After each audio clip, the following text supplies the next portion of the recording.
I am a retired chartered water resources engineer.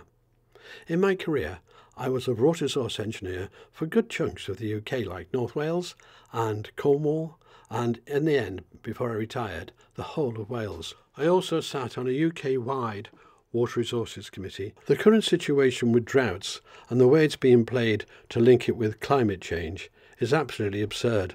So the purpose of this video is to put the current drought situation in context of the history of British droughts and break that link with climate change.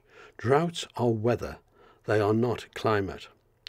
A history of droughts is climate, because you need many decades to show a pattern before you can even think about it as climate.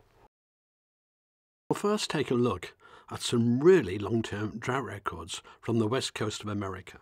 Now here we have a reconstruction of the last 1,000 years or so of droughts in the USA.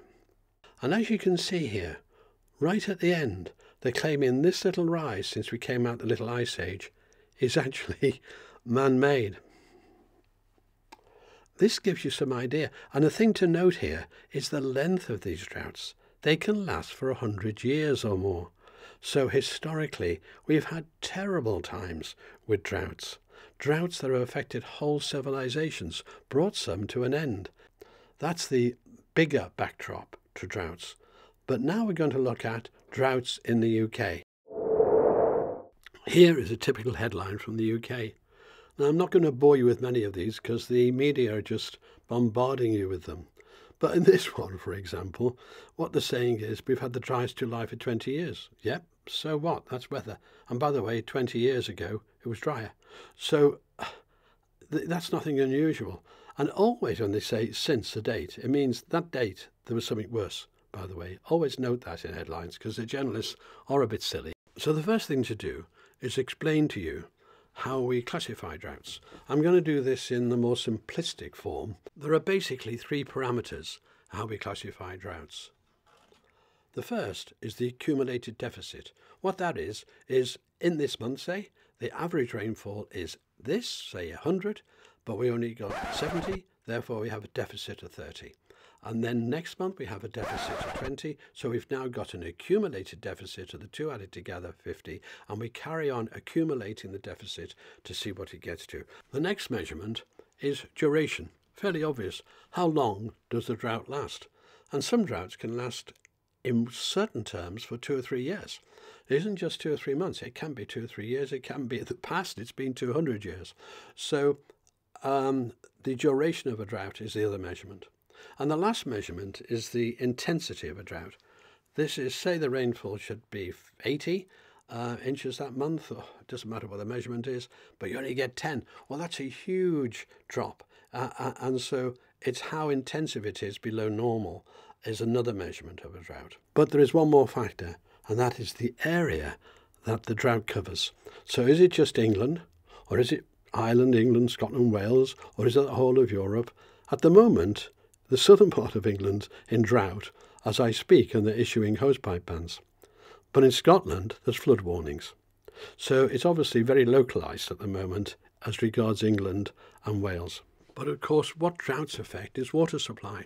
But water supply depends on another big factor, and that is the population.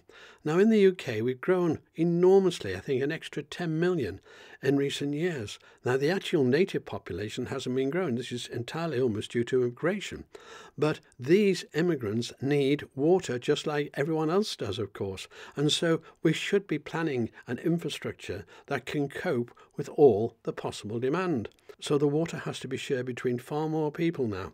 And that is also a factor to keep in mind with droughts. So there are two sides to the coin. One is the amount of water we can supply that affects industry and people, and the other one is the amount that's needed, and that depends very much on the population. And what we're going to show you now is all based on this paper. And this paper here goes back hundreds of years, reconstructing the droughts, and not only reconstructing them scientifically against the rainfall records, but also checking them against history, because history is really important to check the validity when you're doing work like this. And anyone who wants to find this paper, just put that title into Google, you'll find it and you can read the entire paper. Before I go any further, let me explain something. The paper discovered the 1765 to 68 drought. That was across all of Ireland, all of Scotland, all of England and Wales. So it embraced the whole of the UK and Southern Ireland. That drought dwarfs anything we've had since. But we have had many quite near to it and much worse than the droughts we're getting today. I think our population has been cosseted by less extreme weather for so long, because history is a history of extreme weather. The 1765 to 1768 drought lasted 14 months, over 3 years, and was right across all of the UK and Ireland. This is what the published paper stated about it. The most notable event in our reconstruction is the drought of 1765 to 1768. This forgotten drought ranks at the most severe event in terms of accumulated deficits across all 3 regional series, and the most intense event in Ireland and Scotland. So they're the 2 parameters, by the way, that we've been discussing, so 2 of them there. Documentary evidence, predominantly from newspaper articles, confirms its existence and provides initial insight into its socio-economic impact. Given the sensitivity of water supply systems to protracted drought events, especially in groundwater-dominated systems, the drought of 1765 to 68 reframes what is possible in terms of drought magnitude in the British Isles. And as such, this rediscovered event should be a valuable benchmark against which current systems and design standards can be stress tested to ensure resilience to the worst drought on record in more than 250 years. So there we have it, huge drought. And let me explain the groundwater element. We have reservoirs, as everyone knows, above the ground. And we also have groundwater. In the case of England, it's the fractured rock, the fractured chalk in the southeast, and this stores huge quantities of water, and it doesn't evaporate like surface water, and it's a major source of water. But this is a huge reservoir basically under the ground, and this huge reservoir can take years to fill up, years to replenish, and so has to be seen over a long time. So when you get a multi-year drought like this, you don't have to have even severe events, although this was. You can have actually moderate events going on a long time. This is just short of what is the replenishment rate to actually increase the deficit and create the drought. Now, having looked at that really referenced drought in 1765 to 68, there are many other big droughts that have even swamped our 1976 drought in our recent history over the last few hundred years. And here is a list of them from this paper. These are the major drought events up to the year 2000. 1765 to 1768, 1798 to 1808, 1854 to 1860, 1887 to 1888, 1890 to 1909, 1921 to 1922, 1933 to 1934. That was in the hottest decade in the previous century to us now. 1959, 1976, you'll note those were just within the year drought. 1990 to 1992 and 1995 to 1997. So what really matters here is how severe were these droughts? Where do they rank? Now, ranking here by accumulated deficit, this is why I had to explain the different criteria used for droughts. But you know what accumulated deficit is, how long it's lasting, and you accumulate what's below average. Right, 1765 to 1768, well, basically pre-industrial, no CO2 problem there. The next big one, 1784 to 1787, still hardly no CO2 really. 1854 to 1856, yet the Industrial Revolution started. The tiny amount of carbon we'd put into the atmosphere made no difference at all at that stage. 1996 to 1998, we got a contemporary one there, so we did get in. 1933 to 1935, well, on accumulated deficit, that actually ranked below 98. That's interesting. But we just got the one modern one there, because in 1933, carbon levels were tiny compared to today. In fact, carbon levels didn't really get going, CO2 levels, until the 70s really. Beginning of the 70s, end of the 60s was when there was a big increase. Up till then it was quite modest. 1975 to 1977, well that actually is 2 years when you take the accumulated deficit method. It's our 76 drought. So it became 1, 2, 3, 4, 5, the sixth since 1765. 1942 to 1945, and then go back again, 1780 to 1782, and the other contemporary one I've monitored here, 1921 to 22, which is what we know as the 1921 drought. And then, least of all there, the 1844 to 1846. No correlation whatsoever with CO2 levels. Most of the worst floods occurring when carbon levels were super low, and yet we're being told the opposite. This is why you can't link droughts to man-made CO2 emissions. Now looking at duration as the criteria, and here is the ranking again. As you can see here, and I won't read them all out to you, it's obvious that the worst droughts occurred in the past, and what we're having today, if anything, is less severe than the past. So there is no correlation again. When there is no CO2 from man, we had the worst droughts. Now flipping over to intensity as the criteria. And actually, as you can see here, our 1976 drought did come in second. But again, we had worst, even in intensity, the short, sharp intensity part of it, we had worse before. And again, you can see there is no correlation whatsoever between CO2 put in by man and droughts. So no matter how you measure droughts then, whether you measure them by accumulated deficit, duration or intensity, the past were worse than today.